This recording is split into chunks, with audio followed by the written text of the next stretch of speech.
Sakal Gunarnavasha Vande Guru Sri Charanarabindan.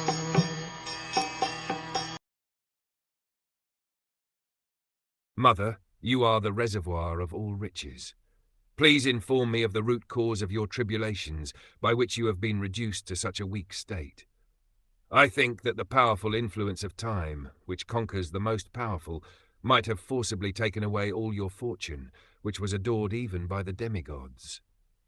By the grace of the Lord, each and every planet is created fully equipped. So not only is this earth fully equipped with all the riches for the maintenance of its inhabitants, but also when the Lord descends on the earth, the whole earth becomes so enriched with all kinds of opulences that even the denizens of heaven worship it with all affection. But by the will of the Lord, the whole earth can at once be changed.